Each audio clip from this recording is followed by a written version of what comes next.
Noise Pilot.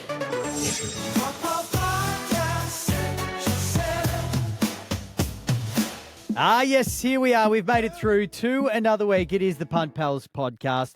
My name is Robbie Von. This is Nick Ristovic. Hello, mate. How are you on this wonderful Punt Pals podcast day? I'm going absolutely swimmingly, mate. We've made it through to episode number 22 now, which is a pretty good effort from us. I'm very happy with our consistency. Yeah. People are getting behind it. They're loving the punt with us. We're finding some winners, so it's been pretty good. Well, you're finding some winners, mate. You're on a heat. Yes, I am. I bet you can't wait to get into last week's bets already. But yeah, 22 night out, mate. It's all going well. The Facebook page is building. Punters getting around the tips and winning some money. That's what it's all about, isn't it? Spring's in the air. It's exactly what it's all about. And you're right. Spring is in the air. It's the best time of the year for horse racing. You mentioned the Facebook page. Just look up Punt Pals Podcast. We've got a group there. We've got about 60-odd members at the moment. We want to keep growing that. We'll put all our bets in there. We'll put our results in, some fun videos, and we'd love to get people's feedback in there as well. We do, mate. Share your bets. Yeah, share us your bets. Share us your mail. There's been a few good stories coming to the punt on the weekend, including your good self. But we've got a huge show on today, don't we, mate? Absolutely massive. Now, we are going to wrap the weekend of racing. There were some big races. Of course, the Cox Plate. We had the Spring Champion Stakes over in Sydney and the Belgravia at Ascot. Bit of NBA news as well, mate. And you're on the Wildcats. Yeah, they're back, mate. Can't wait to get into that today. And we're, of course, going to go through all the big winners from the week, whether it's motorsport, whether it's horse racing, whether it's basketball. We're across it, my man. So what's been going on this week for you to start off with? Mate, a continuation of previous week with Spring Racing Carnival. Been pretty much just hectic day to day. Just so many markets going up and so many different races to try and follow, mate. I managed to sneak out on Friday night for a bit of a boys' night, though. Hello, look out. The infamous Friday night poker night. What? How often is this? Is this a yearly event or are we talking monthly, the infamous poker night? We're talking once a year tax time style, mate, you know. Just hello. Friday night, sort of get the leave pass and made the pilgrimage down to Mandurah to my mate's house for a bit of poker action. And, mate, to be fair, just too impatient for poker. I just want to see every hand. I throw in blinds, even if I've got crappy cards. And, you know, I was out of contention pretty early, to be honest, mate. You just go all in from the start. Pretty much. Well, you know, I just get a little bit impatient with all the kind of, people just folding once they get their hand and it drags out for bloody 3 hours. I just want to get in there and go bang, mate. So that was like good. This guy watching the Cox Plate. Give me the race now. Thank God horse racing is only about 46 seconds of action, mate, because I can't stand 3 hours of sitting there with cards, but that's all right. Good for some. Did a bit of a fishing, mate, on the dinghy. On the river. It was pretty busy Sunday, mate. All the jet skis and huge boats just ploughing past me on my little dinghy.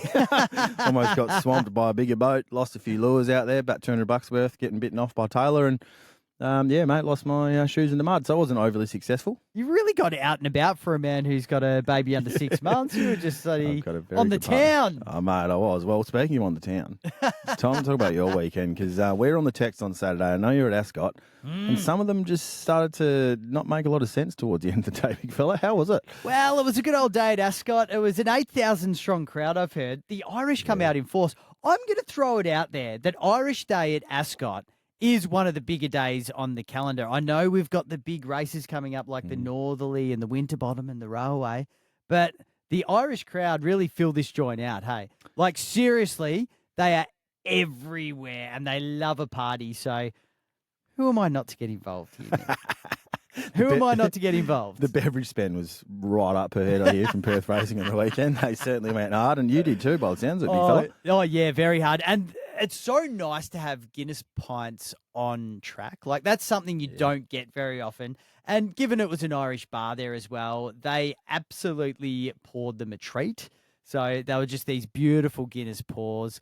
I'm telling you, man, it was a really good day on track. I'd recommend getting to Irish Day next year. It was great. It sounded like it was, even bigger than some of their bigger race days like Railway and stuff. 8,000 strong. That's incredible.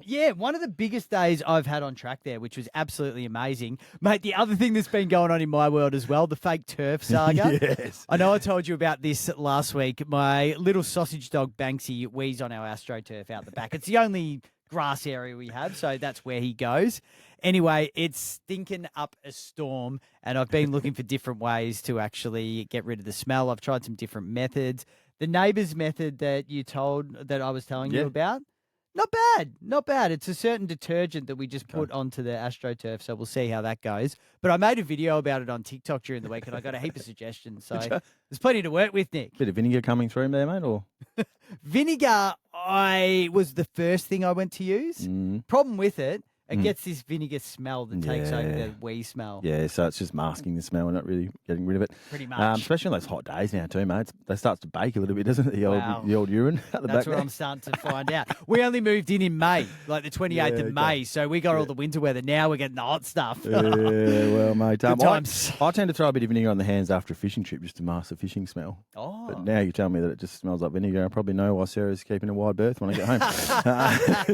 As long as you haven't had your hands drying out in the sun. Yeah, right. true, mate. It's true. Well, hopefully you get the bottom of it soon, buddy. Well, it's a big watch. I'll let you know next week. Mate, you've been watching a bit of NFL as well? Yeah, mate. I did tune into a game the other day, the Commanders and Bears. And whilst I'm still figuring my way through it, mate, it was just an epic comeback in the last 2 minutes of the game. 76-yard play in the last seconds by Daniels sealed the win in a huge upset. So, yeah, starting to get around it. Bit like my motorsport with you every week, mate. Starting to sort of ingrain myself in the culture of NFL, and I'm starting to understand what the hell the guys are talking about on the WhatsApp now, which is great, even better. Have you got yourself a team yet? Nah, I'm still up for grabs, mate. Ooh, look out. So, yeah, a few people trying to push through a few teams. So, just making up my mind as we go. But hopefully next week I'll have an update for you on that one, mate. Love that. I actually really wanted to go for the Miami Dolphins. I like their colours. I thought they were pretty cool. But a good mate of mine, Alex, goes for the Steelers, and he really rallied to get me behind the Steelers because none of his other mates go for him, and he's like, I need someone to support them with me. Exactly. So I've kind of gone the pity support. Okay, yeah. That's how I ended up with Frio originally. Oh, funny. Yeah, that was a bad decision for you, so maybe I shouldn't walk in the footsteps there. Yeah, exactly, mate. Coming from a Bombers supporter. Yeah, true. We haven't got much joy to crow about lately, have we? Anyway, let's not talk about the footy. We can give that a rest for 6 months. Yeah, at least. Last week's bets. I think this is really where we really need to go at the moment, man, because there was a bit of fun around it on the weekend. How did you go? Let's start off with the Quaddie. Oh, mate, yeah. Look, we decided to change up the bets, as you guys know, last week, and we combined our $100 each for the Quaddie at the Valley, and felt pretty confident. I like it. We had some pretty wide sort of legs there, 5 or 6 in each, and then we had no joy, didn't we? Bombed out first bloody leg. And probably, again, the lesson for that is Barrakill, who was stepping up in grade and had been really good at the Valley. We just didn't put it in. Came in from about $6 to $3.50 late and just absolutely smoked them. It's not like we were even a decent shout, mate. We were gone. Horrible. And this is typical of a Quaddie, though. We got every other leg, didn't we? Nah, fortunately, there was a $17 winner in the last leg as well. Which I thought we got that. Bloody cleaned out like 80% of the Quaddie pool. So, if you got through the first 3 legs, you've been feeling pretty good. But, yeah, Lady Jones bobbed up at $14. Again, came in from 20s, so a late push there.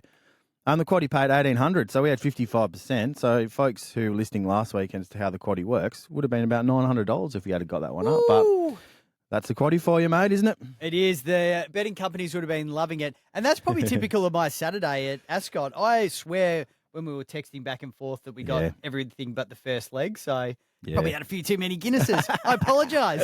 Nothing wrong with that, mate. No, we'll bounce back. I think it's always tough for the Quaddie guys, and particularly you can't have too many in each leg or you get no percentage, so you've got to be a little bit risky sometimes. Well, it's very true. It's very true indeed. Tone's EPL hot tip. He missed out by a leg once again, so that was a 457 multi that didn't quite get up. He's gone a little bit further away from the sun again. A 3-legger, which we'll go through a bit later as well, mate. What other bets did you have? Oh, mate, it was pretty bloody awful for me, really. I was going to wear the bridesmaid gear in today because pretty much everything I backed came second to yours. So I'll take you through my shameful effort, mate. I had 1 from 4. Obviously went very keen on September Born and the Belgravia. Fastest last 200 metres of the day and just missed to your horse, which we'll talk about in a sec. Had Prognosis in the Cox Plate. BSS Dina, bloody too good, mate. But Prognosis stayed on well. So second there again. Managed to get the box trifecta up in the cup. The winner paid $6, obviously, in VSS Dina. The whole trifecta paid $110. So, yeah, $20 on that one would have netted you about an $80 profit. So a few people got on that, which was good. Well done. And then, yeah, mate.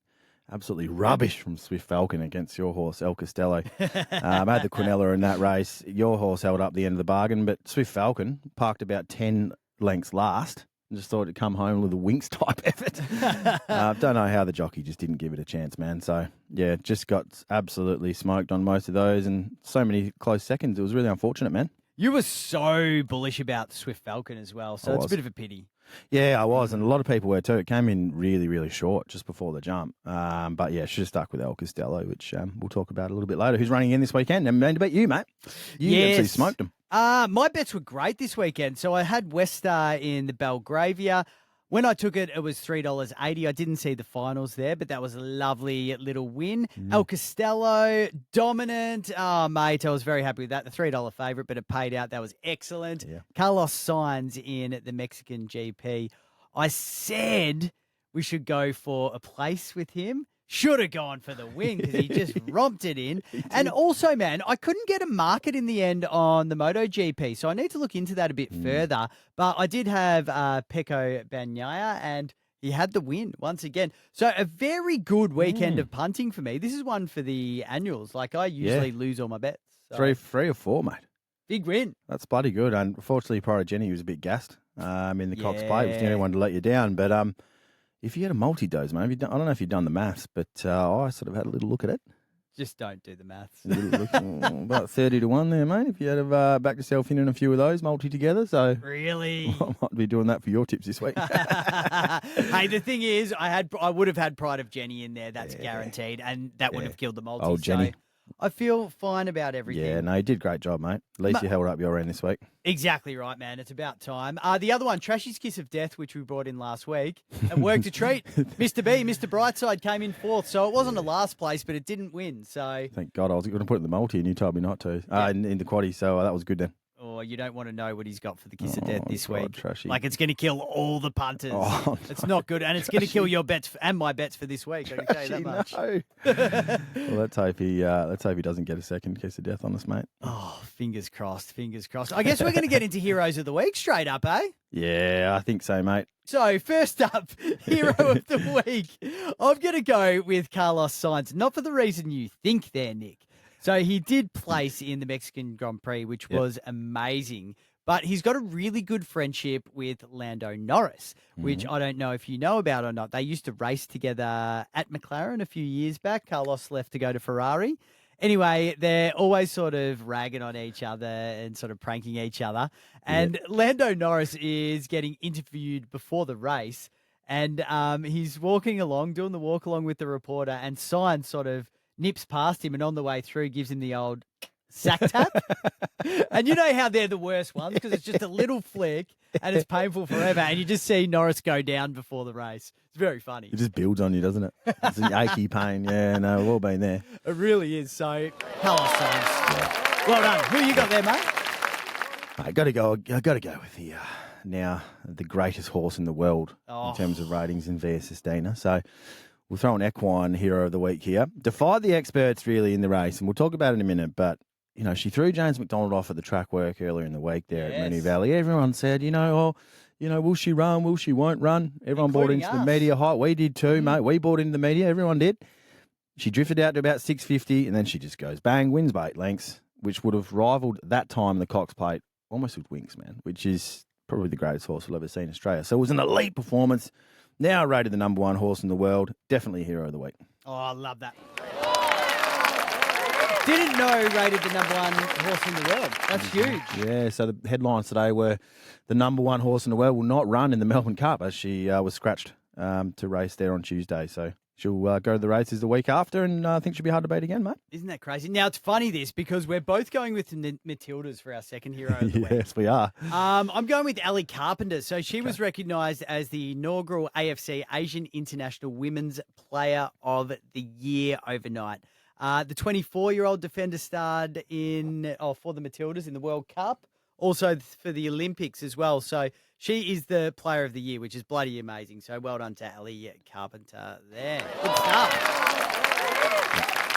And yours, mates? Yeah, look, a little bit of a different angle on it. Obviously, Matilda's epic performance beat Germany for the first time, I think, even though it was only a friendly. We'll certainly take it. They're always very strong, the Germans, in the soccer. But I just love that goal from Kyra Cooney-Cross, mate. I'm not sure if you saw it in the game, but it just got me really fired up. So she slotted an epic goal. We're getting around the Tillies at the moment, and my hero of the week is Kyra after that ripping goal, mate. Well played. Good on you. She goes in. Pretty amazing goal. I saw the footage of it. There was always the talk around Sam Kerr's in the World Cup, which was real long. This one, even It was longer. a bomb. I love a long bomb in the soccer. Huge. So good. It's pretty impressive, isn't it? I don't even think you could do that, mate. You're a sporting superstar. Hell no, mate. I'd blow an ACL there, I reckon, if I was trying to kick that far these days. But no, it was a great performance. And obviously, Sam Kerr, as you said, everyone's like, no Sam Kerr, no Tillies. Well, we're going to have to find a way, I guess, moving forward. Love that. So, Find a way. And it's been interesting, hasn't it? Like the Matildas team, I don't want to say has moved on, but they seem to have really progressed pretty quickly without the world number one, Sam Kerr. They have, mate. And they've just got fans everywhere now, the Tillies. Yeah. I mean, those World Cup games there, which we'll all remember fondly, just packing out the pubs, weren't they, in the casino, and everyone was getting around them. So we'll be following them closely on the show, mate. It was a time. Hey, man, we might move straight on to Robbie's list, the top 5 list, because I got a bit of fun for you today. Robbie's top 5. Ladies and gentlemen, this is Mambo number 5. 5. Now, you would have seen this during the week. It was the Dwayne Wade statue. Did you get an eyeful of this? I watched Dwayne Wade's reaction to it. It was, very interesting, wasn't it? It was so funny. Speaking of the reaction. Like, that's crazy. I can't believe that. Who is that guy? So I wanted to do the top 5 worst sporting statues of all time, and I had to come in with Diego Maradona first up. Ooh, shocker. Yeah, it was a shocker. So this was after he passed away a couple of years ago in Valencia, Spain. They actually put one together for him, and man, it looks like something my grandma made in 1920. It's just shoulders up, and I'd implore people to Google these as we go through. That's terrible. It's like a paper mache year 8 special at high school. You know, used to make those head and shoulder type paper mache jobbies. Yes, that's exactly what it's like. Terrible. Sums it up nicely, and so that's the 5th worst, mate. Diego Maradona. We're going to move on to Andy Murray. Now, Andy Murray's is an interesting one because this is from him winning a championship over in China back in 2010. So in 2011, they unveiled a terracotta warrior statue because that's quite a big thing over in Shenzhou, I think it is. And anyway, he looks more like King Charles. And I mean King Charles now rather than that is terrible. rather than Andy Murray. That is shocking.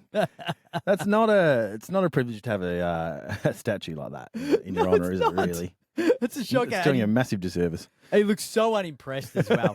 So I'd implore everybody to Google these, or we'll try to put a video up as well so you can check them out. The next one in is Cristiano Ronaldo, and I think you would know about this one already.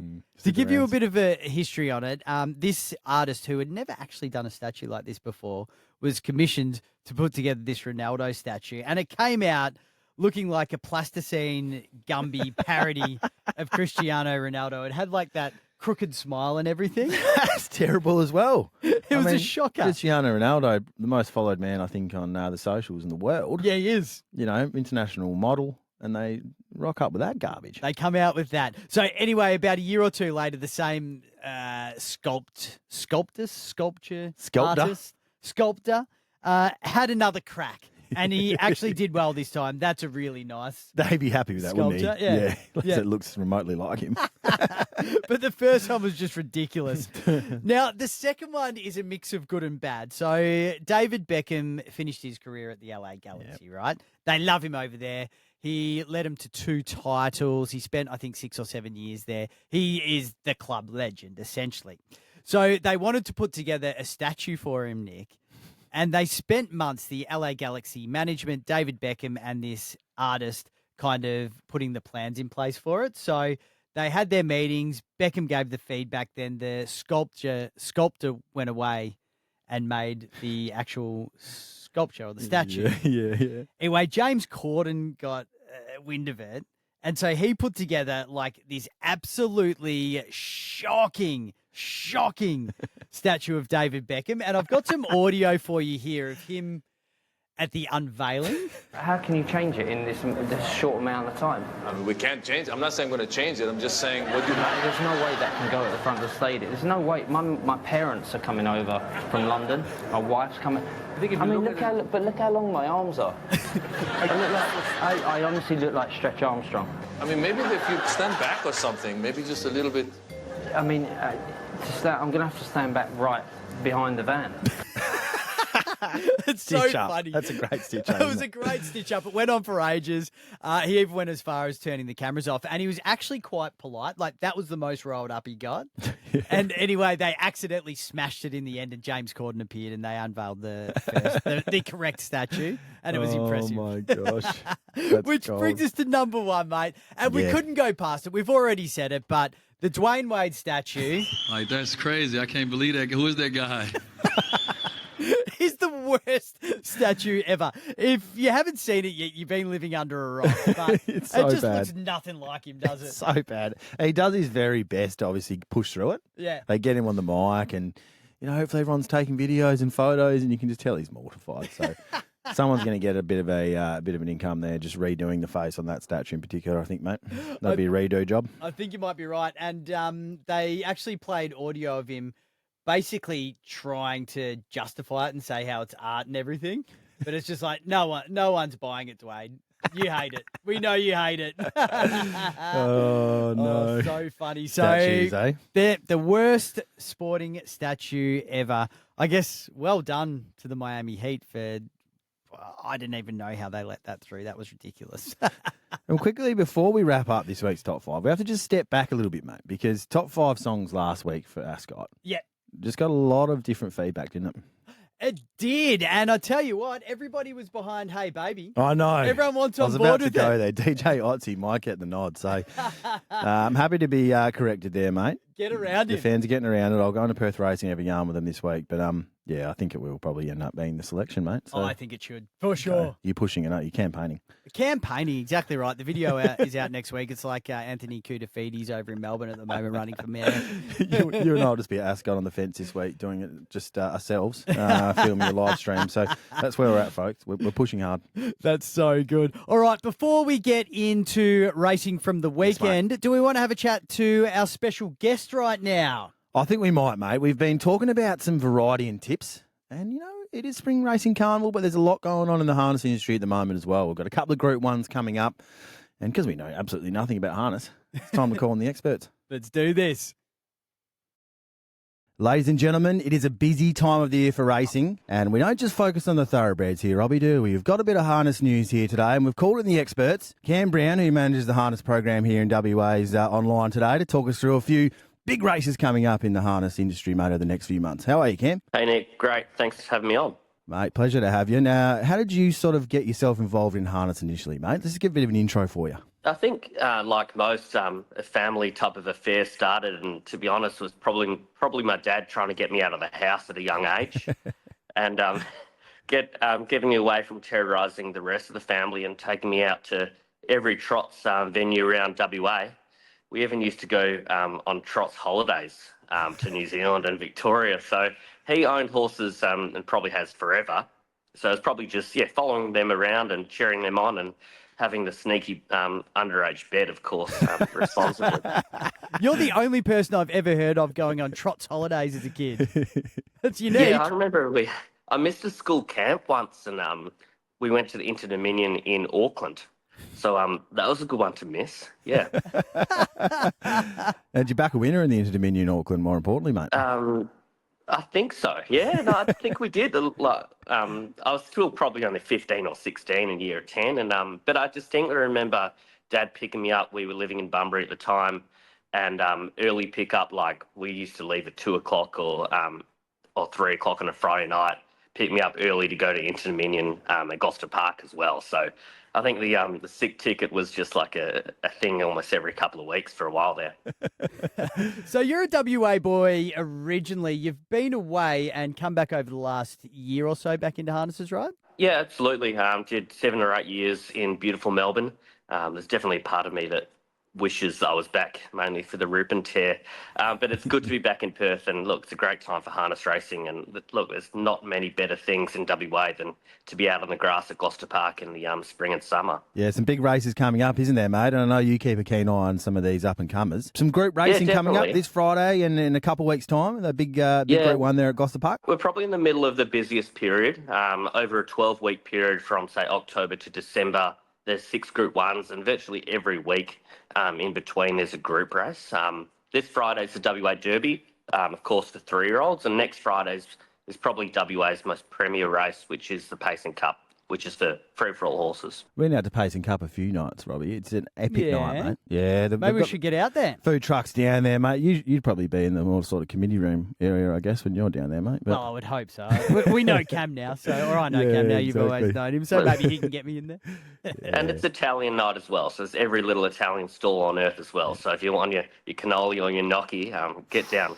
Hello. Yeah, we're talking, mate. And have you got an eye on the field? Obviously, you've seen a lot of these horses. You're working it every day, mate. How's it shaping up? Well, Gloucester Park, as we know, and for those new trots punters, it's a small track and it can be draws dominated. I don't think that's a negative. I think you've got to use that as your advantage as the punter and really pick horses that are going to be on the peg. The Derby this week's 2,500. For 3-year-olds, a bit like the thoroughbreds, not often they go this distance, and not often they go this distance in a high-pressure race. So it can see a few out.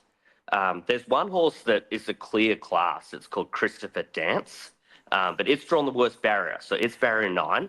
So that brings a whole heap of them into it. And I think with Christopher Dance this week, he's the hunted.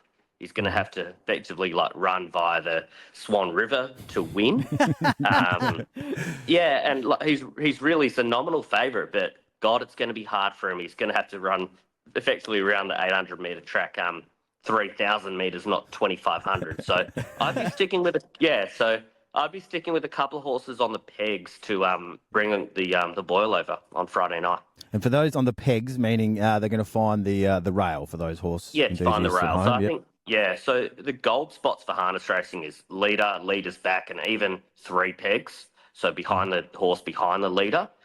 They're the ones I'd be looking for, especially in the Derby. The horse, barrier 1, and maybe this is one for Robbie, is called Vegas Strip. Hello. So, that's barrier 1. It's going to get every chance from there. And the horse behind it, who's drawn the back row, barrier 10, is a horse called Menemsha. And Aidan DeCampo's driving it. He's the one that went viral for all the right or wrong reasons lately.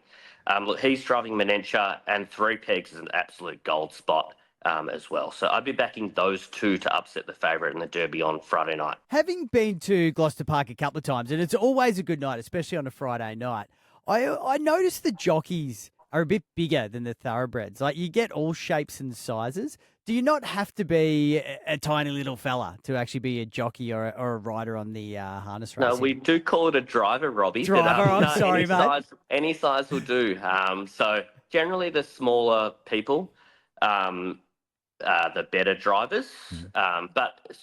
And what's a great thing for harness racing, the women dominate.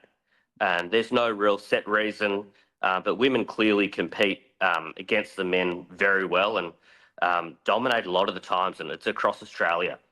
So Denny Roberts is actually driving Cyclone Dance on Friday night, and she's our 2nd or 3rd best driver. And of course got Emily Savalco and Madison Brown as well, who are regular winners on a Friday night. So we could get Nick in a driving position. Is that what you're telling me here, Cam? 100+ I'd like to see maybe. Yeah. So would I. We can get him on a horse around Friday night, no problem. Maybe a pony to start, Nick. He wouldn't leave his fishing rod at home, I can tell you that much. He'd be casting in on the way past the Swan. Now, Cambo, exactly right. Gloucester Park for those that can make it up to the city, but there's plenty of harness racing all around the state, mate. We race a few times a week generally, don't we? Yeah, we do. So Gloucester Park every Friday night. On Mondays, we race at Pinjarra, which I think, in a sense, is the home of harness. That's where the participants are. It's country racing at its best at Pinjarra on a Monday. And they actually do really well on the Pinjarra public holidays. Yep. So Labor Day, all those type of days is the place to go to Pinjarra. Tuesdays, we're back at Gloucester Park for the twilight slot. And then over the weekend on Saturdays, Sundays, and sometimes a double Friday, we rotate around the country, places like Bunbury, Collie, Bridgetown, Narrogin, Wagen, you name it. Do you find yourself getting regional quite a bit? Are you getting out to a lot of these tracks? Yeah, as much as I can. I certainly go to Bunbury all the time. I went to Central Wheatbelt, which is Kellerberrin, for those playing at home a couple of weeks ago. But we do have some great country participants. And look, country's really the home of the troughs, isn't it? Absolutely, mate. It plays a very important role in those regional communities. Twilight meeting sounds good, Robbie. Tuesday that beer. sounds like a bit of fun, doesn't it? Cam, what are we doing after Early work Tuesday? knockoffs on a Tuesday, no problem. We just expose ourselves on the podcast. That's all right. Exactly. Late meeting Tuesday. Thursday. Well, yeah, so we can plan for that. So, Cambo, mate, thanks so much for joining us. Really appreciate it. What's that tip again on Friday night for those following the harness at Gloucester Park there, mate? Let's go Robbie's tip, Vegas Strip, the one. Beautiful. Yeah, Friday night. I think the race is 7:25, so maybe we can back the winner. We can get to Vegas. I love that you've given me credit for that tip as well. Thank you very much, Cam. Appreciate it. That's right, Rally. It's There not we going to go. get up now. Exactly right. Kiss the death on it. There we go. Cam Brown, the harness expert Thanks, here in team. WA. Thanks for joining us, mate. Good luck on Friday night to those having a punt, and we'll be chatting with you again soon, mate. Great. See you on Friday. Cheers. Very good, Cam Brown, isn't he? Oh, he's an absolute superstar, mate. And obviously grew up in harness, and yeah, when he throws a tip out there at the office, you definitely tune in, mate. That's for sure. I think he's got me all wrong, though, to be honest. Vegas. Man, I'm no rock star anymore. Those days are done for me. I don't know about that, mate. It's not what I'm hearing from Ascot after your performance on the weekend. So, Oh, mate. yeah, he's definitely thrown you under the bus here, isn't he? He loves it. He loves it. All right, let's talk about racing because it Yeah. was a big weekend. And I've got to say, mate, I watched most of these on the big screen at Ascot, which was a real treat, actually. Yeah. Let's revisit the Cox Plate. But Fia Sestina storms away with 150 to go. She's 5 lengths in front. It's going to be a Cox Plate round, and James McDonald, a century of the very best. Fia Sestina by 7 lengths. Wing How style. good of a run was it? Yeah, it was. Just put him away, didn't it? Understatement. Yeah. Understatement. Just rounding them up like a herd of sheep and just went bang. Look, I guess first notable mention for the race, prior to Jenny. What we talked happened? about her last week, mate. I told you Major Beale pushed her hard in that last race. She just wanted 7-day backup coming down from Sydney. She was always vulnerable. Yeah. And when you saw her come around the turn and they tried to muster up some speed to put a few lengths on them and she just didn't respond, she was gone off the bridle a long way out. And it just ended up being a sit and sprint, really. Who's got the stamina to have a little bit of a kick towards there at the end? And the only horse that really could. I mean, Prognosis probably stupidly went with her and spent too much petrol early. But it was a good performance from the Japanese horse. You can't knock him. I thought he was pretty good, but just beaten by the best horse in the world on the day, mate. The only thing you can say about that in the end is that no, you can't bag any other horse. That was just an elite run. It was absolutely amazing. It'll go down in history. One of the greats. 100%, mate. It's one of the best times, I think, in the Cox Plate ever. So you've got to stack those sorts of things up against each other when you go back over the history. And, obviously everyone was very keen on her running the Melbourne Cup. She won't run in the Melbourne Cup, but there's all sorts of things available for Fia Sestina now. Could she go overseas, Hong Kong? Could she go to Royal Ascot? So that's what happens when you win the Cox Plate in dominant fashion, mate. A couple other things from the race. Mr. Brightside, he boxed on. I thought he was brave. We obviously said he'd be suspect at 2,000 metres. Didn't know prior to Jenny to chase. Didn't get a toe into the race. Didn't go right for him, but he was still brave. And then broadsiding did broadsiding things, mate. Always gets back, second last, flashes home, came third, got us the trifecta. So we're not too disappointed about that. But, it just didn't really suit broadsiding at all. And looking forward to see what he does over the next few weeks too. Still a very good run from broadsiding. That's the thing. Yeah, isn't it was, mate. To beat Mr. Brightside. Yeah, absolutely. Yeah, it was a good effort. It was a good effort. Man. And then we went over to Sydney for the Champions Stakes. It's El Costello and Henline head and head on the inside. El Costello from Henline. It's going to be a fight to the end. El Costello's lifting from Henline, and El Costello won the spring champion, fending off Henline, and Firm Agreement ran through into third. Yeah. El Costello, nice work, buddy. Yeah, it was. Yeah, it was. You want to play it again? I wouldn't mind it, actually, to be honest. You've already listened to it a few times, I guess, since then. I've got to savour this. Yeah. I don't pick the big winners very often, so Yeah. it's a very good feeling. But what's your thoughts on the race, man? El Costello was super brave. Boxed on in front, on speed. You saw Henline come up there in the call right alongside him, and he just went, no, I'll find again, thanks. Josh Parr, great ride. Found the great spot in the race. Henline second, Firm Agreement third. Trifecta paid about $130, which suggests that the punters found most of these horses. And yeah, it was just a great win. It comes down now to Sydney, from Sydney to Melbourne this week. Yes. Which would be really interesting, different way around the track. And I think it's going to put a few of these Melbourne horses to bed this week. I think it's in a class above. So, no, great ride, great tipping from you, mate. Josh Parr sticks with the horse as well this weekend. And the other horse out of the race, of course, Swift Falcon, we don't want to talk about it, but we have to. Jumped out dead last, and no one was really making that much ground from 20 lengths back. So finished midfield. But, yeah, for the punters, it was a bit of a horror watch, to be honest, including myself. Sometimes it's just not your day, is it? Whether you're the horse, the jockey, or the punter. Usually the case, mate. So true. And finally, the other big race was the Belgravia Stakes at Ascot. West Star now draws on equal terms.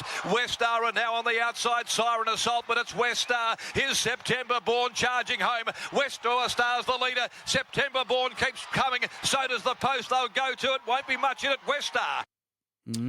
Yeah. I'm just being smug today. No, sure, you should be, mate. I mean, when you have some days where it doesn't go right for to your point, when you do have a good day, bloody enjoy it, mate. That's right. You got to enjoy it. This Exactly. is a real grudge match for you and I, wasn't it? Our two horses, sort of like that race a few weeks ago with Buckaroo and V16, wasn't it? Yes, it Where was. we both went ding dong. This time was a little bit different. This is the 2-year-old premier race here in WA, so these horses are the ones you want to follow into the future. Yep. And yeah, they can do 2-year-old things, mate, you know. We've seen stars come through this race like Amelia's Jewel, Super Smink. They've gone on to massive races, both racing huge races this weekend across the country. So two horses really out of the race and announced themselves. I thought West Star was a terrific training performance from Simon Miller. The horse jumped really well from the barrier, put itself in the spot. Great ride. But I tell you what, September Born just went whoosh, go down the last 200 metres down the outside. And you and I canoed the race. But it was just so hard to watch, I guess, for me, because I had a number of all-ups running into September Born. Yeah. So, you know, to miss by half a length and probably look the winner past the post.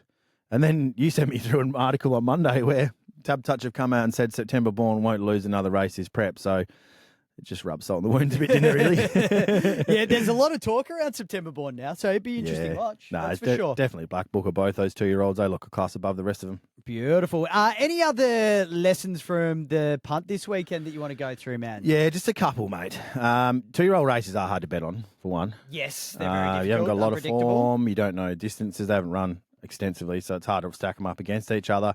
But yeah, September Born missed the kick, really. Came out of the barriers poorly. So sometimes they do that, 2-year-olds. And yeah, it cost me a $385 collect on a multi. So that was probably a big lesson for me. Melbourne's still pretty bloody tough place to punt at the moment. I'm not going to lie. The bookies won 7 to 10 races on the weekend, which about sums it up. Wow. So Ladbroke's put the numbers out, and primarily due to Via winning the Cox Plate and Lady Jones and the last one at $17 there at Moonee Valley. There wasn't many joyful wins for the punters. The big wins on the day for the punters were plenty of ammo in race 8 and red aces in race 6, which were pretty popular. Other than that, mate, it was bloody tough punting apart from your good self who defied what most punters were facing on the day, big fella. Not a bad start to spring, really, is it, for the bookies? They'd be loving life at the moment. Absolutely loving it. Well, we've taken him for a bit. I got a hold of him last week. You got a hold of him this week. So let's hope the trend continues. And last but not least, mate, you don't just buy into the media in the lead up to the big races. Well, that's a big lesson from this week, isn't it? Huge, Massive. mate, massive. Like that track word incident was just so overplayed, and will the horse be scratched? Even at the time they came out from the stable and said she was in doubt to run via Sustina. But yeah, maybe that extra 3 laps just had a rock hard fit, mate. Good warm up. Very good warm up. Maybe. And as the good racing ends last weekend, it starts again this weekend. Flemington, 2 massive races. We're talking about the Victoria Derby and the Coolmore Stud Stakes. We will start off with the Derby, 2,500 metre contest at Flemington, which is a ripping race. It's highly rated, isn't it? It is, mate. Yeah, it's one of those staying contests, probably behind the Caulfield Cup that you want to win. Yep. Around the same distance, 2,500 metres. This is probably a bit easier this year to try and stack up the horses from Sydney versus the horses from Melbourne. El Costello looks about 3 lengths better than most of these that are coming through the other races, like the Moonee Valley Vars, which was Red Aces one, obviously last weekend. So sometimes it's hard to stack up the Raiders with the Victorian horses, but I think El Costello looks head and shoulders better than most of them. Has drawn the worst barrier, though, 18 of 18. So it adds a little bit of intrigue to this race for me. Mm-hmm. I still think the horse is good enough to find some early muster and get across, rather than being parked 7 wide, like we talked about with Bella Nipotina a few weeks ago. There you go. That's why you're probably getting an okay price at $3.50. It should be probably $2 if it draws a good barrier. So, yeah, I'm not going to be burnt again and tip against El Costello, even with the barrier. I think he's a lot better than most of these. What do you reckon, mate? I'm doing the exact same as you, mate. Yeah. Got the job done for me last week, which I've gloated about 20 times now. Best form ratings-wise, as you said, drawn wide, will be tough, but hopefully Anthony Cummings has sorted out a nice, comfy float for the trip from Sydney to Melbourne, and he'll get over here in luxury and happy and raring to go. So El Costello, it's going to have to get it done. Yeah, and I think also the jockey sticking with the horse is a big thing. So Josh Parr comes down from Sydney to ride the horse. They've got a good affiliation, and to your point, nice, comfy float trip down. Might do the trick. I guess 7-day back up again. Yeah. So let's hope last run didn't take too much out of the horse, going the opposite way too, obviously here in Melbourne versus Sydney. So just needs to find some luck, and it just absolutely brains them, I reckon. Yep, love that, love that. Hey, we didn't mention as well, Black and White Day, Derby Day. Yeah. You got to get your best black and whites out, the suit and everything. At You'd have Ascot a few. too. Plenty, mate. Not many I fit into, but yeah, black and white all the way, guys. So make sure you get around the theme. Other big race at Flemington this weekend is the Coolmore as well. How are you seeing this one? Well, for those who don't understand the prestige of this race, this is a stallion-making race. So you see horses that win this race that then go on to breed, they can become worth an absolute truck ton if they win this race. Oh, what year did you win it? The stallion Nick Ristovic himself. Back in 2003, mate. I was in my prime. Look, yeah, this is straight down the straight at Flemington. So that's an interesting one. You go to Flemington to watch these races live. There's no turn. It's just a sprint all the way, 100-metre style. So weird. Which is really weird. And it does catch a few horses out that look for the bend. Yeah. You see mid-race, they kind of get a little bit lost. So we talked about that about a month or so ago. But it's one of my favourite races of the year.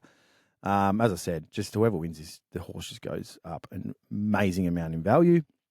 And a really tough race. I think there's so many chances in this race. Epic field as well. It's attracted some of the best sprinters in the country, and cannot wait to see who you've gone with here, man. Well, I'm not going to sit on the fence, mate, but I am going Switzerland. Okay, yeah. Put his rivals to the sword in the Group 2 Roman Consul Stakes at Rose Hill back in early October, and just appears to have found some really good 2-year-old form there, mate. So yep. I like Switzerland. Golden Slipper back in March was one of the big chances, but didn't quite get it done. So maybe this weekend, J-Mac and Waller are the combo that get the win in the Coolmore. They are a pretty tough combo to beat. It's not at the best of times, aren't they, mate? Yeah, they are. I mean, hello, Cox Plate. Yeah, exactly. I mean, J-Mac just saved up his 100 for the Cox Plate, didn't he? Yeah, he did. How good was that? Backed him a number of times in the previous few weeks and couldn't get it done in the Group 1, but he saved it up for the big one. Yeah, that's a good shout. Switzerland's got a great turn of foot too, doesn't it? Yep. We saw that in this last start at the Group 2 there. The last 100 metres just went whooshka. Whooshka. Love that. What about you? I'm going with a horse in Growing Empire. Great horse. Best ratings in the race. It is getting on in the prep a little bit now. I think fourth run in. So I think it either wins or has an absolute shocker. Third in the Everest against the best sprinters in the country. That stacks up pretty well for me. Equally good in the Group 1 Manikato. Has drawn pretty well in Gate 9. So, yeah, I'm going to take the $3.20 for Growing Empire and probably have a bit of a bet return second and third. The other horse I really liked is Bellatrix Star, and I'm going to throw it in as a value tip as a special here because it's just going up in grade. Yep. It's got an enormous turn of foot, steps up to Group 1 company, is proven down the straight at Flemington as well, which is really, really important. Gets in with no weight on the back, and Blake Shin's on fire. So that combination suggests that I think Bellatrix Star is a really good price at $11, and I'll be having something each way there, and Growing Empire for the win, mate. Beautiful. All right, we'll move on to Sydney then. The Golden Eagle. This is a big one. I think you noted before that Amelia's Jewel was over there for the Golden Eagle last year. Yeah, $10 million. This is a big prize. 10 mil. Yeah. So not quite the Everest at 20, more than the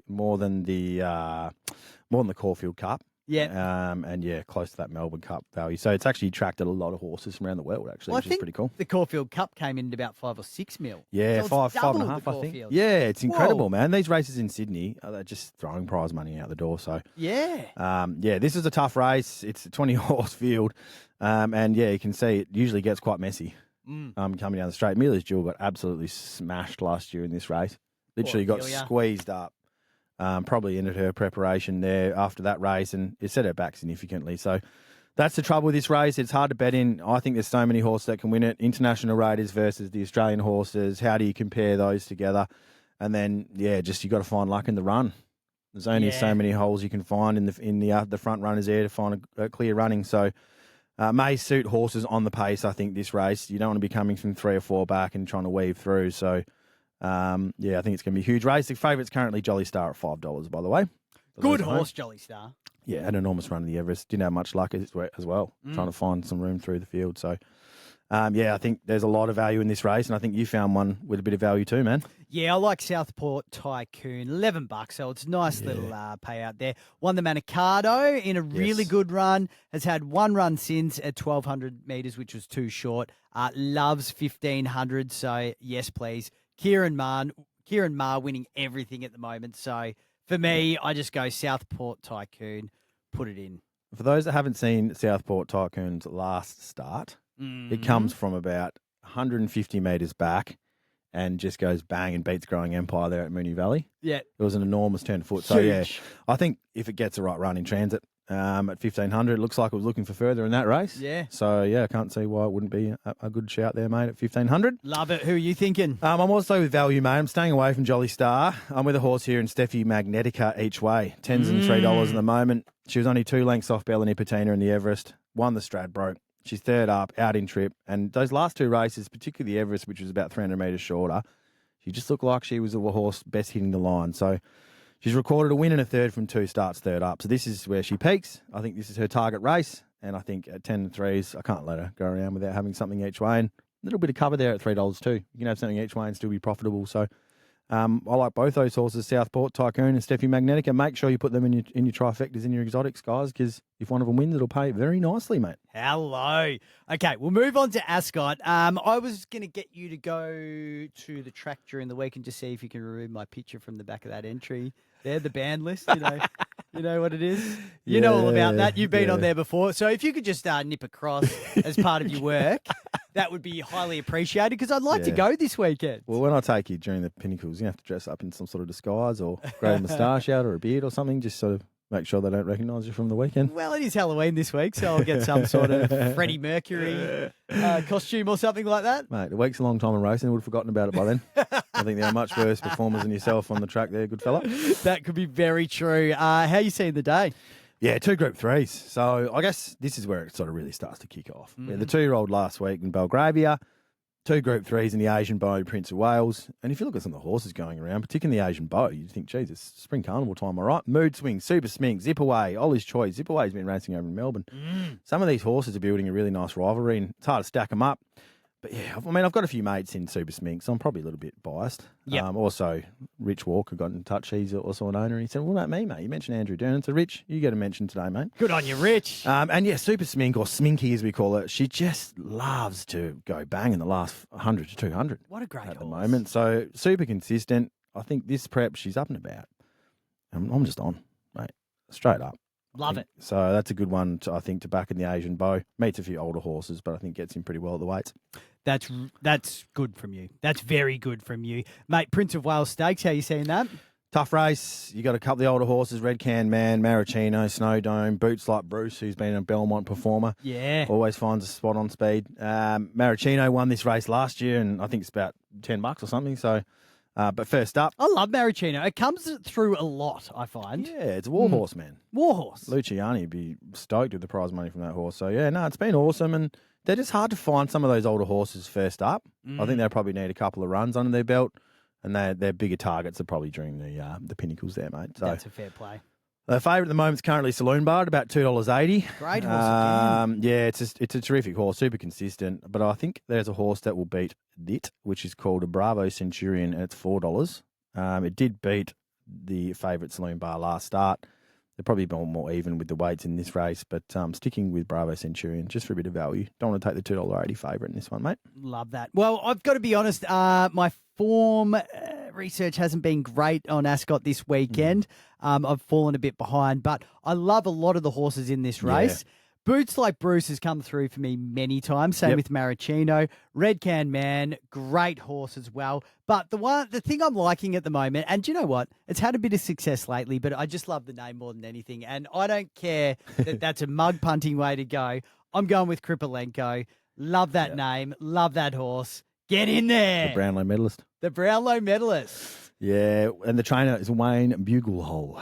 On your Just a bugs. great name. Yeah, Bugs. good on your bugle hole. So, yeah, no, he's a good racing man. I've met him a few times in the regional meetings. Yeah, no, you can't go wrong. And that horse is just rock hard fit, mate. It's won its last couple, I think, and gets in, I think, with the bottom weight. So, yeah, it's going to be a decent shout, mate. About $5 or $6 too, I think. Yeah, no, I think it was more than that. I think it was about 11, I'm going to say. okay. 11. There you go. A bit of an each way special for Old everyone legs there. 11. Old the Brownlow medalist, Kripalenko. Nah, don't waste your time on a place. Just load up on Load up. Load up. on the nose. He's up and about now after 1 week of good pipping. Everything's on the nose now. Exactly right. All right, let's get into Aristo's roast. The sizzle is back. Oh, yeah. All right, mate. What's in your sights? Well, we've been talking a bit of NBA today, haven't we? We went through the statue. Yes. You know, basketball's pretty big at this time of year. But I've been trying to get into it a little bit. Yeah, I know. Side note. And I think there's only so many sports I can kind of entertain myself in at the moment. Fair. But NBA is definitely one of those on the radar. We've just finished the WNBA final series, mate. Not sure if you tuned in, but I saw bits of it. mate, it was a 5-game decider in the end. Went to game 5 and was won by the New York Liberty in overtime. And it was the most watched live NBA game on ESPN since 1999. Really? So when they go to game 5, they get pretty interesting, mate, and there's a lot of heat around the game. Yeah. All right, so the coach of the losing team, which was, of course, the Minnesota Lynx, her name is Cheryl, and she's gone absolutely bananas after the game. I think you've got the audio for us here, big fella. I know all the headlines will be Reeve cries foul. Bring it on, right? Bring it on, because this shit was stolen from us. Shizza! Shizza, let's play that again. I know all the headlines will be Reeve cries foul. Bring it on, right? Bring it on, because this shit was stolen from us. Bring it on. I think that's going to be a meme or a piece of audio that's played for many different examples over the years. But Cheryl, brilliant. I mean, come on, mate. You've lost the game. You're blowing up over one foul, which is called, for those who don't know, in Minnesota's Alana Smith, with 5.2 seconds left in regulation when the Liberty were down by 2. Obviously, Liberty then make the 2 free throws, it goes to overtime and they lose. It's pretty rare these days, I'm not going to lie, to hear a coach swear at a post-match presser, let alone blame the rest for the entire 5-game series result. It was a 5-game series. You had ample time to win. It was overtime. You lost by 5 points in overtime, so you had another bloody 5 minutes to get the job done. You couldn't get it done. You blame the series loss to one moment. I mean, if you saw that in AFL, I reckon the AFL will come out and give you a $50,000 fine. But even worse, mate, the WNBL officials have fined many people across the year for taking a go at the refs. And, mate, didn't give her a single cent fine. So, What? WNBA officials, you're soft. Cheryl, take a spell. Go out to yoga retreat. Maybe head overseas. I don't know, get a massage, chill out, and just celebrate and be humble about the fact that you got beaten by a better team in the series. And, by the way, you know, the coach of the winning team is also an Australian Basketball Hall of Famer. So, Sandy Romello, congratulations to you. Sorry the opposition coach has taken a bit of shine off it. And to Cheryl, to steal a line from Happy Gilmore, better luck next year. Well played. Risto's roast went sizzle today. You can't be blaming the refs. Jesus. That's great. That's awesome. I'm just going to piggyback on that as well, because I have been getting into the NBA a little bit, right? And for most people who are listening to this pod, this game is going to be done and dusted because we're recording on a Thursday morning. And this is happening Thursday during the day over in America, the Lakers and the Cavs. Mm-hmm. So I've got a few little best bets for you. You might be able to chuck this on quickly. Stop it. So the Lakers are in the news a lot at the moment. We've obviously seen Bronny James debut with his dad, LeBron. Anthony Davis is killing it. And the Lakers have covered their line in each of their last 6 games. Even if they're losing, they're covering that line. Mm-hmm. So we'll take 5.5 points, plus 5.5 points at $1.84. Got the Cavs as well, who are the favourite. Last time they've been the favourite, or the last 7 times they've been the favourite, they've won at $1.46, so we like that. And Anthony Davis has hit 25 plus in his last 4 matches, 36, 35, 31, 29. So 25 plus at $1.53. They're your NBA best bets for this week. Ooh. Hello. We've got the NBA form in now too. Hello. Look at this, something for everyone at the moment, isn't it? Problem It's with a nice little multi, mate. $5-ish. $5-ish, yeah. The problem with the NBA, though, and it happens too often, So anytime we try and do any games, they're going to be obsolete by the time a lot of people are listening to this pod and we're on to the next thing. So I don't like that, but I like how the betting's very similar to footy, where you know how you can bet on possessions and goals and all those things. NBA has a similar setup, so that's nice. Yeah, the old same game multi there, tab touch as well. They're always throwing heaps of specials out there too. Yeah. 10 points ahead and head-to-head results, and you lose, you get your money back. So there's always like strong markets around NBA. I just struggle to try and keep across it all. There's so much going on every day, isn't there? So many teams, so many players, so much going on. So there's a good bit of mail from you there, guys, and we'll pop that up on the Facebook page, I guess, mate. You're welcome. You're welcome. Good job, That's buddy. all I'll say. Yeah, and I think we're on to you again for Grand Prix, big fella. Yeah, so how good was this? The Mexican Grand Prix. Carlos Sainz prevailed. It was amazing. One of our best bets, actually. We had podium at $3. We should have taken the win. $3 for the podium. Damn It was an absolute banker, mate. How did he get it done? Tell us about the race. Mate, he just started from the front and he just got it done. Like he was just the lead man all day. It was just a consummate performance. It was very good. He put his teammate Charles Leclerc. I still get confused on how to say the bloody word. Everyone says it differently. Put him to the sword, put Lando Norris to the sword, had a great win. A couple of things that we sort of put on as watchers last week did sort of come to fruition. So we sort of said Verstappen and Norris, the rivalry's heating. Keep an eye on this. And it was true to form because on one particular corner, well, it ended up being two particular corners, Verstappen pushed Lando Norris off the track twice. He got two 10-second penalties. Wow. It was pretty bad when you watch it back, really, really bad. He should not have done it. Anyway, he got those penalties, still came sixth, Norris came third, so that was kind of good. And we said for Sergio Perez, it's his home Grand Prix, usually does well there, so have a watch because he needs to perform. He did the opposite. He came like 17th, and his seat is in trouble. Yep. Like seriously in trouble after that. Yeah, so it just flopped, did he? His home track. That was the one that all the pressure was on and he just didn't perform. Yeah. There's nothing more you can say about it. Is he just completely bit the dust, flopped. He was no good. Jesus, man. Yeah, it was horrible. So he's in doubt. Might be replaced, do you think, if he keeps this sort of stuff up? There's a possibility, man, because they got rid of Ricciardo for not performing and he wasn't performing as bad as Perez when you compare the cars and everything.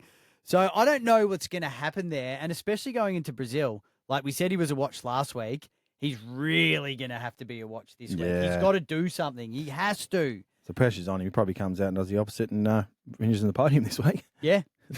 could be the go, isn't it? It could happen. Now, Ferrari have won 3 of the last 5 races now, so it'll be interesting to see if they can get the hat-trick after winning the last 2 and continuing that form. Yep. They haven't actually won a Constructors' Championship since 2008, but they're now a chance. This has kind of come from the clouds a bit.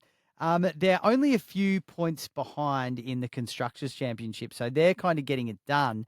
And in the actual championship points as well, Verstappen, his lead's narrowed. Lando's put another 10 points on him. Yep. So I don't think Leclerc, who is third, could get it done, but Norris could definitely get it done. Mm-hmm. And this week's interesting because there's a chance of rain. So I've kind of got 2 best bets, one if it's wet, one if it's dry. So I think if it's dry, Oscar Piastri podium finish. He's been a bit quiet the last couple of races. Cooked us a couple of weeks ago on this one, didn't he? Cooked us, yeah. But he's a gun. $3. I reckon he'll be ready to perform. Okay. So I love that. And if it's wet, Max Verstappen will show why he's the best driver on the grid and he'll win at $8.50. Gee, that is a good price, isn't it? Yeah. Get that on now in the hope of rain. That's all I'd say. For the leader at 362 points there, to have him win at $8.50. Wow, that is a good price. It's huge. Yep, I'm taking that for sure. Load up. I'm sure Tab Touch are going to do a special about it. Load up. We might have to now, mate. It's kind of been my word of the day, and I'm sorry. I'm just saying load up on everything. No, you're confident. It's the arrogance of last week. Just go on a heater now. Go on a bloody heater. Go on a heater. All right, mate, you've been keeping an eye on the Wildcats. What's going on? Yeah, well, I put the Ascot on them last week, didn't I? Yeah, you did. They were playing the Kings at home on the weekend. No Bryce Cotton, out with some sore ribs. Didn't need him in the end, mate. Ha, the Wildcats bounced back. Keanu Pinder had 32 points in a star performance at RAC Arena to get them over the line by 3 against the Kings. Izan Almanza also had 14 points for the Cats on the back of hitting 6 from 7 from the field. So his shooting was impeccable, along with 6 rebounds. So he's adding some depth for them when they really need him. And they jumped several positions on the ladder now to 6th. So they're actually going quite well now in the championship table. Were second bottom. They've bounced back. I think now with Bryce Cotton coming back in, that'll be even better. And a few of those teams at the top are starting to have a bit of collywobbles. So, mate, interesting how the way they've started to turn things around, and I'm glad they have. It's very timely. But before we finish on the Wildcats, quickly, another massive hero of mine growing up, and I used to work at the Wildcats. This man was always very, very good to me, is Jesse Wagstaff. Oh, yes, gun. He will break the games record for the Wildcats this weekend. Really? Overtake Ricky Grace of 482 games. Wow. Which he'll equal on Friday night. They play again over the weekend, and he will better that record of 482 games. So, huge congratulations to Jesse, his wife Steph, and their family. Absolutely epic career. Still going at the same age as me at the elite level. Still hitting threes like he was when he was 21.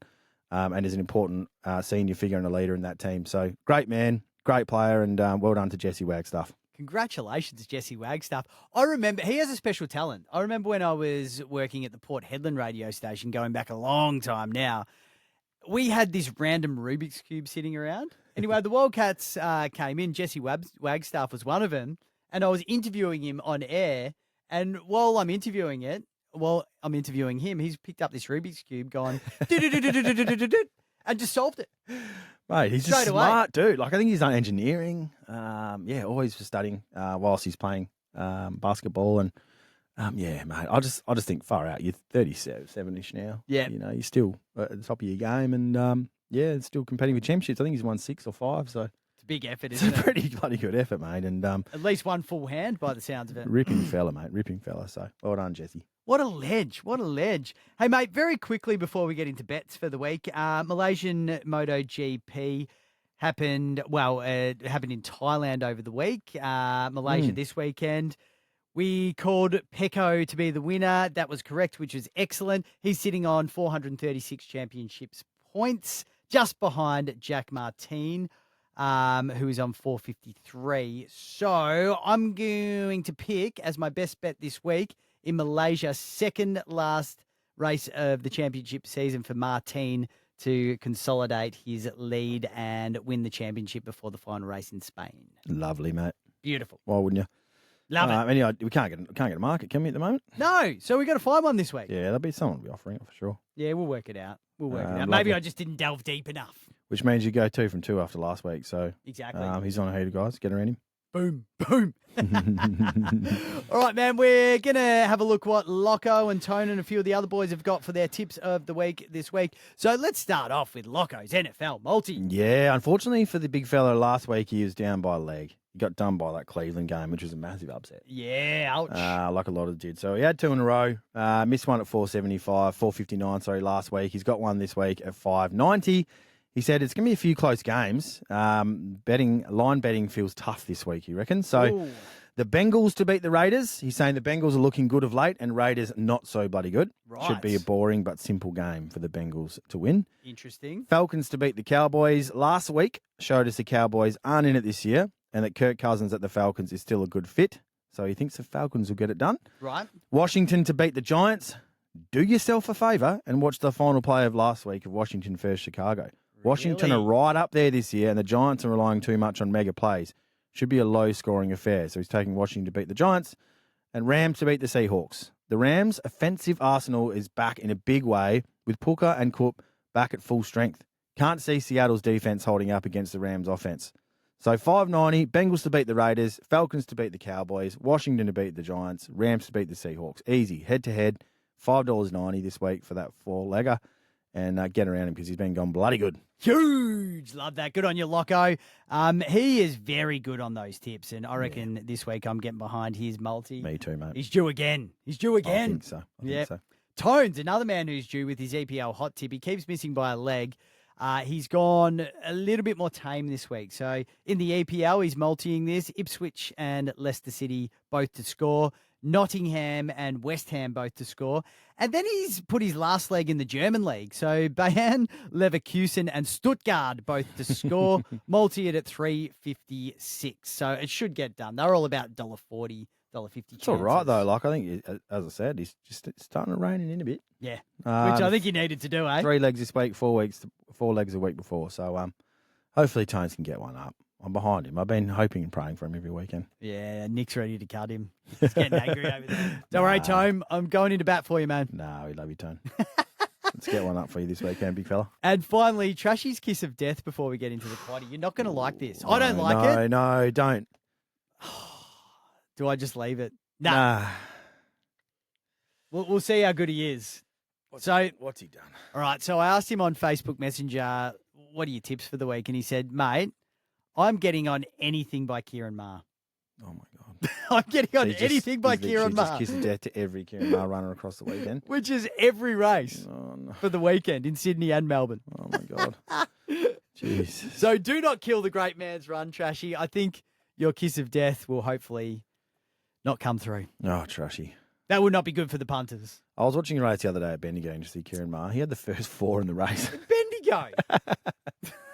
All 4 runners. Anywhere this man doesn't Kieran go. Maher, first 4. So, no, he's going bloody well. And he'll stink it up this weekend now, won't he? Oh, no, he won't. If he does, Trashy's out. He's gone. He's gone, you reckon? That'll kill us all. All right. Finally, you've been working hard to put together our quaddie for this week. Are we putting another 200 on it? Yeah, I think we are, mate. We're just going to Love combine up. So we'll push this one out on Facebook. We're going to stay in Melbourne. So we'll stay at Flemington. I think it's a bit easier of a track to find a winner on, a bit longer, straight, a bit wider. First race, the Coolmore Stud Stakes. My horse, Growing Empire, goes in number 1. Traffic Warden, which got scratched in the Everest. We haven't seen it run for a couple of starts now, so I think it is a very good chance. Number 3, Traffic Warden. Number 5, Switzerland, your horse. Great turn of foot. Can't argue against. Has to go in. Love it. Lady of Camelot, another good run recently in the sprint race. I think it goes quite well. And Bellatrix Star, number 14 for race 6. So we've got 5 there in the first leg. It's a good lineup. It is. Every one of those horses are stars. And I had to leave a couple out, which could be a decent shout too. So it's tough picking the quaddie. The Derby, I think, is going to be dominated by a couple of horses. But I've had to put a couple of roughies in there. El Costello goes in, of course. Yep. Red Aces coming through that Moonee Valley Vars race, the winner there in a tough finish. I think it goes in. Keeneland, King of Wall Street, and King of Thunder.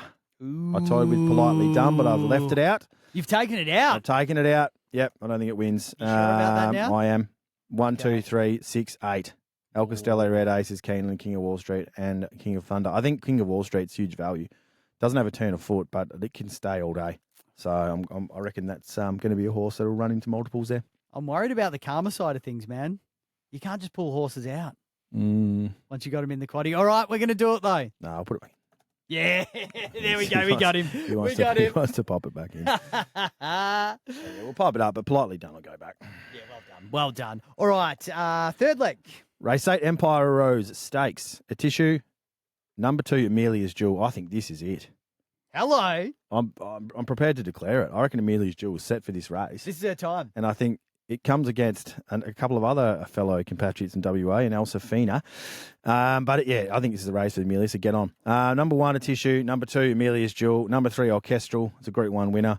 Elsa Fina, the WA horse, has been running very well. Lekvart, which I backed a couple of weeks ago at $10 and got it done for me. Grinzinger Bell, which is just an iron horse, goes to the front, and Plenty of Ammo, who won last weekend. So there's about 7 horses in that leg, the third leg and the second last of the quaddie. And then finally, this is always the hardest one to get through, isn't it? The worst. Go the field. So we would love to take the field, but we won't. Number 3, Sands Doot, trained by Mark Walker. Number 5, A Little Deep. I've backed it many starts. It's pretty consistent. Infancy, number 7. Number 9, Kin for Godolphin. Number 11, Kundalini. Number 15, Ferrari. Hey. Grand Prix style. Number 17, Isthmus. And number 19, Pondalawi. So we've actually got 8 there in the last. That's a big call, but you got to do it. To be honest, you do not want to go out in the last leg. Yeah, and it's a huge field. Yeah, and it's a massive field. Some of these are, 18, 20 horses deep, so we're actually going to get a pretty decent percentage. We won't tell you what we're going to get today at 200. We'll put it up on the Facebook page. But yeah, obviously you can play with any sort of values you like for that quaddie, but get around it. Love that. Well done. I feel like you are on today. I hope so, bro. Yeah, we were so close. Well, we were halfway there last week, so I reckon we're going to get it done. Well done, Nick. Good research from you. Thank you, mate. We do our best every week. I've just outsourced that one to you. I'm hoping for quaddies. Well, if I bomb out this week, mate, we'll be going back to the head-to-head bets, I think. We'll see how we go. All right, Nico, mate, it's been a good pod, but I reckon that winds us up. It does, mate. We've had the harness experts on. We've talked through the racing. We've got plenty of sports tips out there. Yeah. You're starting to drift into the NBA there too, which is great. NFL. So what more could you really want, mate? What more could you want? It's been a good episode, 22. We're cruising through them. We're getting more and more streams every week, by the way, as well. Last 2 episodes have been 2 of our most popular ever. People are getting around the Facebook group, so we implore you to jump on board, become a member, and throw your tips in the mix as well. Punt Pals Podcast on Facebook. You just find the group there. It's easy. Yeah, well, mate, we've got some pretty big stuff planned for the Pinnacles too. We'll be getting down on track. A couple of live videos, you and I. Hello. Before we get 6 beers deep. And we're doing some cool stuff. So get around the Facebook page. Hope to catch up with a few of you over the carnival. And if you're having a bet this weekend, mate, make sure you gamble responsibly. Well said. All right, Nick, that's us done. Have a good one, mate. Cheers, buddy. Noise Pilot.